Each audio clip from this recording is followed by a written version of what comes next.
ஒரு lunch box special, ஒரு சிம்பிளான ரொம்ப சுவையான பட்டாணி சாதம் எப்படி பண்ணுறதுன்னு பார்க்கலாம். இந்த பட்டாணி சாதத்துக்கு ஒரு மசாலா பொடி ரெடி பண்ணிக்கலாம்.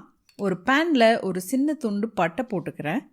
2 டேபிள் ஸ்பூன் கடலைப்பருப்பு போட்டுக்கிறேன். 5 வரமிளகா. காரம் ஜாஸ்தி வேணும்னா 1-2 மிளகாய் ஜாஸ்தி போட்டுக்கோங்க. அதே மாதிரி காரம் கம்மி வேணும்னாலும் மிளகா கம்மி பண்ணிக்கோங்க. 1 டீஸ்பூன் வர கொத்தமல்லி, அதையும் சேர்த்திக்கிறேன். இதெல்லாம் சேர்த்திட்டு நல்லா லோ ஃப்ளேமில் ஒரு 2 நிமிஷம் கடலைப்பருப்பு நல்லா வறுபடுற வரைக்கும் வணக்கி விட்டுடலாம். கடலைப்பருப்பு நல்லா ப்ரௌன் கலராக வறுபட்டுருச்சு. இதை இப்போ ஸ்டவ்லேருந்து எடுத்துடலாம். இந்த வறுத்த சாமானத்தை ஒரு மிக்சிக்கு மாற்றிக்கிறேன். மாற்றிட்டு இதை ஒரு ஃபைன் பொடியாக அரைச்சி எடுத்துக்க போகிறேன். பொடி நல்லா நைஸாக அரைச்சி எடுத்துகிட்டு வந்துட்டேன். இப்போ நமக்கு பட்டாணி சாதத்துக்கு தேவையான மசாலா பொடி ரெடி. நம்ம பட்டாணி சாதத்தை தாளித்து விட்டுடலாம். ஒரு பேனில் 3 டேபிள் ஸ்பூன் நல்லெண்ணெய் சேர்த்திக்கிறேன். இதில் 1/2 ஸ்பூன் சீரகமும் ஆட் பண்ணிக்கிறேன். கூடவே கொஞ்சம் கருவேப்பிலையும் சேர்த்திக்கிறேன். இது ஒரு வாட்டி நல்லா ஃப்ரை பண்ணி விட்டுருங்க.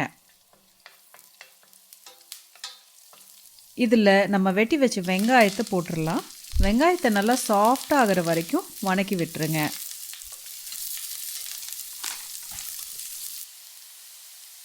இதில் ஒரு பெரிய உருளைக்கிழங்கை நல்லா பொடி பொடியாக வெட்டி நறுக்கி சேர்த்திக்கலாம்.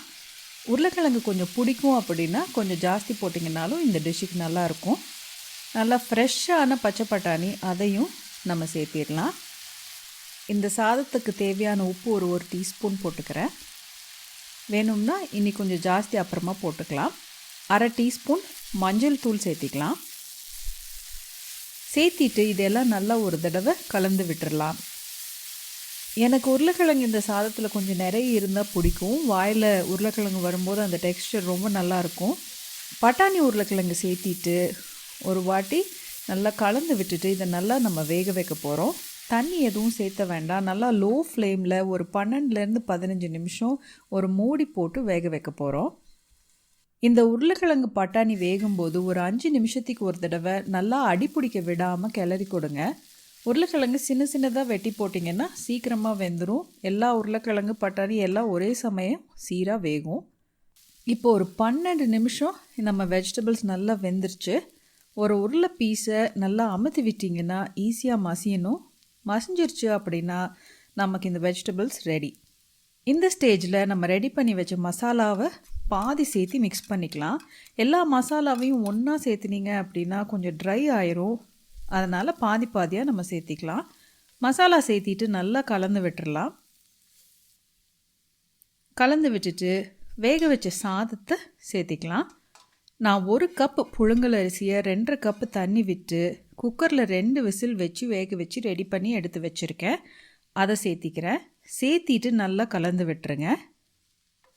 நம்ம சாதத்தை போட்டு கலக்கும்போது மிச்சம் இருக்க மசாலா பொடியையும் சேர்த்தி கலந்து விட்டுருங்க. இந்த ஸ்டேஜில் சாதத்துக்கு உப்பு பத்தலை அப்படின்னா டேஸ்ட் பண்ணிவிட்டு கொஞ்சம் சேர்த்திக்கோங்க. மசாலாவும் சாதமும் ஒரு சேர இருக்கிற மாதிரி நல்லா கலந்து விட்டுருங்க. லஞ்ச் பாக்ஸ், பிக்னிக் இப்படி எடுத்துகிட்டு போகும்போது கொஞ்சம் நல்லெண்ணெய் இப்போ சேர்த்தி கலந்து வச்சிட்டிங்க அப்படின்னா சாதம் ட்ரை ஆகாமல் நல்லா பசவாக நல்லா இருக்கும். இந்த ஸ்டேஜில் ஆயில் சேர்த்தி கலக்கிறதும் கலக்காததும் உங்கள் விருப்பம். நான் இன்றைக்கி ஆயில் சேர்த்தலை. பட் எங்கேயாச்சும் வெளியே எடுத்துகிட்டு போகிறீங்க அப்படின்னா கொஞ்சம் ஆயில் சேர்த்தி கலந்து விட்டுருங்க. நம்ம பட்டாணி சாதம் ரெடி ஆயிடுச்சு.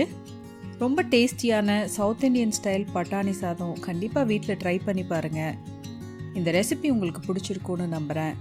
நம்ம சேனலுக்கு மறக்காமல் சப்ஸ்கிரைப் பண்ணுங்கள். உங்கள் ஃப்ரெண்ட்ஸ்க்கும் ஷேர் பண்ணுங்கள். தேங்க்யூ.